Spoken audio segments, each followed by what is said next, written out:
Gary Albert e as cartas de Boron. Meu nome é Davi Arbelo e neste canal eu falo sobre marketing, copyright e empreendedorismo para escritores. Recentemente eu retomei, eu venho trabalhando duro para retomar o hábito da leitura, um hábito que eu estava com dificuldade de retomar há mais de um ano. Uma pessoa que lia uma média de 1 a 2, pelo menos no mínimo, 12 livros por ano, estava com dificuldade de ler um livro durante todo um ano.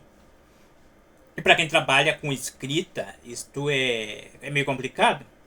Claro, isso não quer dizer que era zero leitura, porque a única espécie de leitura que eu tinha contato, que eu estava tendo contato realmente, era a leitura quando eu escrevia livros para muitos dos meus clientes. Como, por exemplo, eu tinha que fazer uma pesquisa, então eu vou ter que ler a pesquisa para poder escrever sobre aquele tópico. Porque muitas vezes é um tópico que eu não domino e eu preciso pesquisar e preciso ler. Então, eu estou lendo, mas são conteúdos que estão fora daquilo que eu realmente estou trabalhando em mim. Então, não é algo que vai agrega valor no conhecimento horizontal, mas não agrega valor no conhecimento vertical. E nos últimos meses eu fui impactado por um conteúdo que me fez repensar isso. No momento que eu estava repensando o meu posicionamento, né, pensando em formas de buscar novos canais de aquisição. E diminuir a energia que eu estou colocando nos meus trabalhos como ghostwriter, porque é um trabalho que anda me sugando muito tempo e gera um resultado, mas só que eu me mantenho numa zona de conforto e um resultado não tão grande, um resultado não tão específico. E na hora de tomar a decisão de quais livros eu ia ler, eu fui lá no site do Gary Albert. É um site que você acha facilmente. Aí, o Gary Albert, considerado o Elvis do copyright. A lenda, o príncipe da impressão. E lá tem os capítulos do livro das cartas de Boron, que é o livro que ele escreveu quando ele estava preso na prisão de Boron. O Gary Albert ele foi preso por, alguns dizem que é fraude postal, fraude postal e tal. Eu achei muito interessante, porque a primeira vez eu fui ler o livro, eu li algumas coisas ali, eu li alguns capítulos, não terminei todo ele, mas dessa vez eu com muito intuito, né, com muita energia de conseguir obter resultados, eu fui lá, de interessado em retomar a leitura, eu tomei a leitura por algo que agregaria e me ajudaria na minha evolução, não só como escritor, mas também como profissional de marketing, como copywriter. Então eu li ali os capítulos da carta de Boron aos poucos, fui lendo, né? Semana a semana, dia após dia, fui lendo aos poucos as cartas de Boron até que eu terminei as cartas. E depois de um mês, foi o tempo que eu demorei para conseguir ler essas cartas. No mês seguinte eu já comecei a ler 2 livros ao mesmo tempo, ou seja, quase vou retornando à minha rotina normal.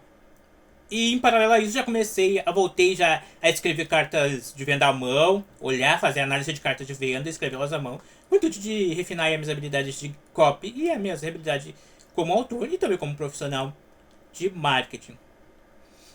Eu indico muito para todos, principalmente para profissionais de copyright, que façam, se você não leu, ou se você nem conhecia que existisse esse livro, As Cartas de Boron, né? Infelizmente ela não está em português, está em inglês, se você quiser comprar aí o livro, a versão em inglês, sabe, ler inglês e não leu, fica aí a sugestão para ler as cartas de Boron. As cartas de Boron, né? The Boron Letter, que é o nome dela em inglês. Ou você pode ler gratuitamente no próprio site do Gary, né? Só que daí do Gary Albert, né? Só que tá lá as cartas públicas dele. Só que lá você vai ler os capítulos esparçados, né? Você vai ler um capítulo, depois vai ler o outro. E é interessante que as cartas de Boron elas não tratam especificamente sobre técnicas de escrita, né? Técnicas de copyright.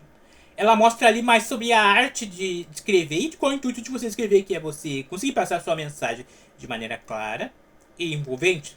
Tanto que ali ele fala não só do negócio dele, mas como ele foca muito em falar também, fala um pouco da vida pessoal, fala de saúde, porque é uma troca de cartas entre ele e o filho dele. E aí, em determinadas partes do livro, ele fala sobre como fazer uma pesquisa de mercado, quais tipo de conteúdo ele precisa ler para fazer a pesquisa, para identificar, quanto que ele lucraria. Então ele fala, traz um pouco dessa parte aí de como lucrar com dentro do mercado, né, de mala direta, que é o segmento dele. Claro, é interessante, né, um ponto aqui que eu nunca abordei. Provavelmente no futuro eu falo um pouco mais sobre o mercado, de como é que é o mercado aí de mala direta no Brasil. Eu nunca entrei nesse mercado, mas de forma curiosa eu estou sempre observando o mercado e suas várias facetas. E tem muita empresa que vende muito ainda com o mercado de mala direta, mas eu acredito que está muito fora do radar da maioria das pessoas. Então essa é a minha sugestão de leitura.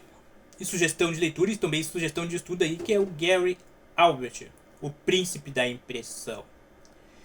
Por fim, eu vou ficando por aqui. Fica aqui a sugestão.